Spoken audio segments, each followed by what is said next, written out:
하나님께서 하나님의 사랑하는 백성들에게 행하시는 사역은 크게 두 가지가 있습니다.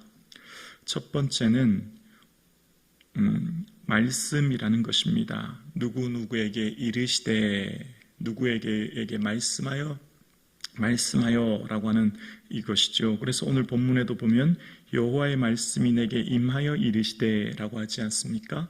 하나님께서 그 사랑하신 자에게 직접 말씀하시는 것이고, 두 번째는 동행이라는 겁니다. 누구누구와 함께 하심으로 라는 겁니다.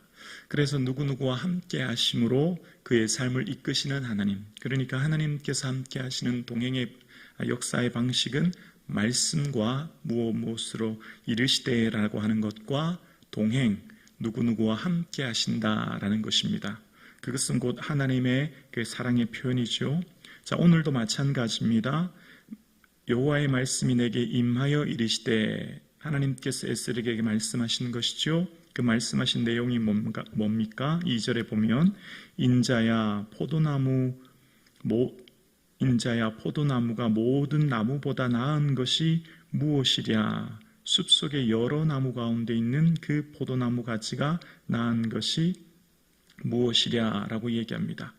자, 여러분, 포도나무는 그 포도나무의 특징이 그 덩굴성 식물 아닙니까? 포도나무는 스스로 서 있을 수가 없습니다. 포도나무는 반드시 지주대를 세워야 되지 않습니까? 그리고 그 지주대를 세우고 병충해를 막기 위해 돌봐야 되는데, 이 포도나무는 지주대를 세우고 그 주변 나무 사이를 연결해 놓지 않으면 그 덩굴이 바닥에 땅에 닿지 않습니까? 그래서 열매를 제대로 맺지 못해요.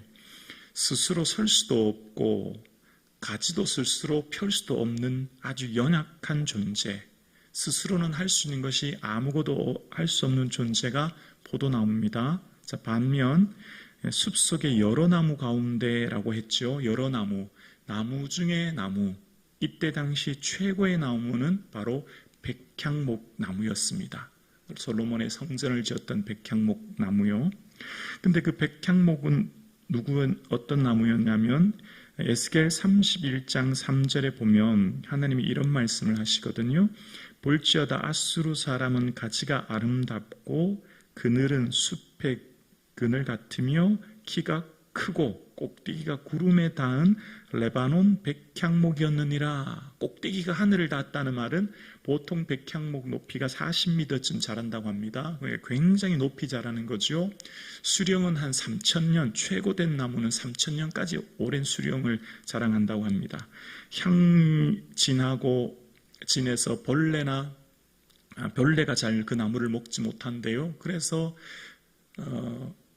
건축 재료로는 최고의 나무가 바로 이 백향목 나무라는 겁니다. 곧게 자라고 나무에 향이 나기 때문에 벌레도 먹지 않은, 그래서 솔로몬이 이 백향목 나무로 하나님의 전궁을 지었지요. 그러니까 백향목 나무는 에스겔 31장에 보면 아수르 사람이었다는 겁니다. 아수르 민족 같은 경우는 백향목 나무처럼 꼭대기가 구름에 닿았고 숲의 그늘이 큰 나무였다는 겁니다. 이처럼 좋은 나무들이 많았다는 거예요. 그러니까 오늘 본문에 지금 얘기하는 포도나무는 누구를 말하는 걸까요?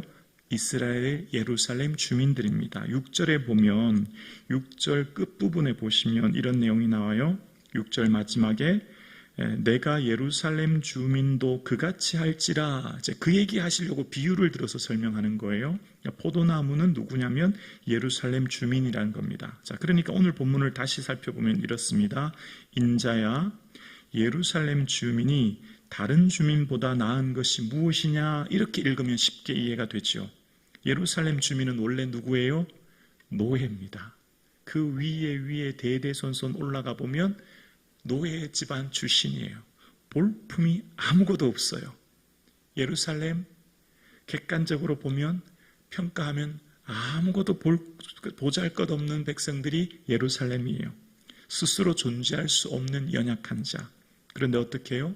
하나님께서 그들을 택하셨고 광야에서 여기까지 인도하셨어요. 이스라엘 백성들, 예루살렘 주민들보다 훨씬 나은 민족이 많아요. 아수르, 바벨론, 애국 같은 더 낮고 뛰어난 민족들이 훨씬 많아요. 그런데 예루살렘 주민들을 택하신 이유는 뭐죠? 은혜입니다. 전적인 은혜요. 은혜를 알아야 사명이 보입니다. 은혜를 알아야 겸손해집니다. 은혜를 알아야 내 존재를 알게 되고 분수에 넘지 않아요. 지금 오늘 본문의 인자야 포도나무가 모든 나무보다 나은 것이 무엇이냐? 아무리 최고급 외제 자동차라고 할지라도 고장나면 아무 쓸모 없습니다. 존재의 가치를 상실하면 더 이상 그 가치가 있을 이유가 없죠. 포도나무는 딱 한 가지, 포도나무만 열매를 맺는 것 외에 이 나무는요 아무 쓸데가 없어요. 포도나무 자체는 덩굴성이기 때문에 어떤 목재로도 가구로도 도구로도 쓸 수 없는 게 포도나무예요. 그러니까 오늘 본문에 무슨 말씀이죠? 너는 너 스스로 설 수 없는 존재였고, 너는 볼품없는 존재였고, 너 스스로의 가치로 설 수 없는 존재를 내가 사랑했다. 내가 여기까지 이끌었다. 그런데 너는 어떻게 너의 삶 가운데 다른 것보다 더 나은 것이 아무것도 없는 그런 너를 택했는데 너의 삶에 왜 그런 삶을 살고 있느냐? 오늘 본문 책망하시는 이유가 8절에 보면 그들이 범법함이니라 라고 얘기하거든요. 그러니까 법을 어긴 사람을 포괄하는 말이 범법지 아닙니까? 그래서 오늘 본문 3절에 보면 또 말씀하십니다. 그 나무를 가지고 무엇을 제조할 수 있겠느냐? 그것으로 무슨 그릇을 걸 못을 만들 수 있겠느냐?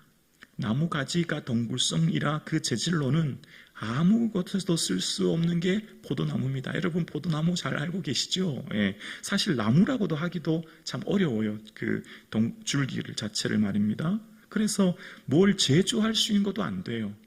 심지어는 아주 작은 못조차도 만들 수 없는 것이 포도나무입니다. 그래서 어떻게 해요? 4절에 불에 던질 땔감이 될 뿐이라. 불이 그 뚝끝을 사르고 그 가운데 태웠으면 제조에 무슨 소용이 있겠느냐? 포도나무는 아무 쓸데없어서 땔감밖에 할 수 없어. 5절에 그것이 온전할 때에도 아무 제조에 합당하지 아니하였거든. 하물며 불에 사라지고 탄 후에야 어찌 제조에 합당하겠느냐?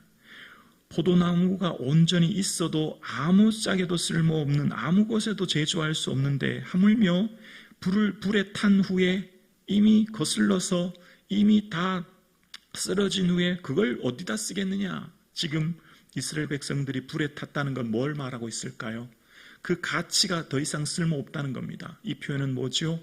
하나님을 온전히 섬겨야 될 그들이 이방의 다른 신들을 섬겼다는 것을 말씀하고 계신 거죠. 하나님을 온전히 경외해야 될 너희가 이 신 저 신 여러 신들을 섬기고 그들을 향해서 절하고 음란하듯 행하는 너희들의 모습 속에서 더 이상 너희들을 어떻게 둘 수 있겠느냐라는 말씀이에요. 그래서 6절에 그러므로 주 여호와께서 이같이 말씀하셨느니라 내가 숲풀 가운데 있는 포도나무를 불에 던질 땔감이 되게 한 것 같이 내가 예루살렘 주민도 그같이 할지라. 계속해서 주님께서는 말씀하시는 내용이 뭐냐면 예루살렘 주민들에게서 말씀하는 내용이 지금 아직까지 완전한 멸망이 이루어지지 않은 그 시드기야 왕이 통치하고 있는 이 시대에 끊임없이 말씀하고 있는 건 뭐죠? 돌이키라는 거죠. 돌아오는 것이라는 겁니다. 사랑하는 말씀에서 끊임없이 그들을 향해서 권면하고 사랑의 말씀을 이야기하시기 위해 이런 비유를 들어서 말씀하고 있는 겁니다.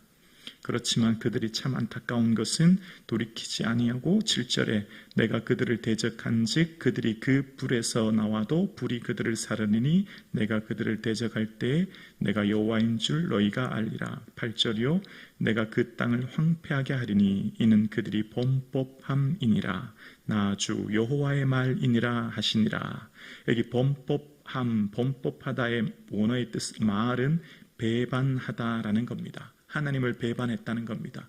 그들을 태어나게 했고 품에 안고 업고 이끌어서 여기까지 왔는데 그러나 그들이 하나님께서 여기까지 인도하신 것을 새까맣게 잊어버린 채 자신의 존재의 근거, 자신의 삶을 이끌으신 하나님을 완전히 잊어버린 채 배반하여 등을 돌아서서 태양신을 섬기고 우상을 섬기는 그들 앞에 하나님께서 한탄하시는 말씀인 거죠. 은혜를 망각하면 삶은 교만해집니다. 오늘 내가 여기 있는 이유는 내 존재의 근거는 은혜입니다. 그래서 나를 여기까지 인도하신 하나님의 은혜를 기억할 때 우리는 우리의 삶의 목적이 분명해지는 거예요. 오늘 내가 존재하는 이유는 은혜로 이루어졌고, 그래서 나의 삶의 모든 목적은 오직 하나님을 향하여 살아가는 삶이 될 수 있기를 주의 이름으로 축원합니다. 비록 이스라엘이 범죄하였을지라도 하나님이 오늘 1절에 내게 임하여 이르시되라고 하는 것처럼 끊임없이 말씀하고 계세요.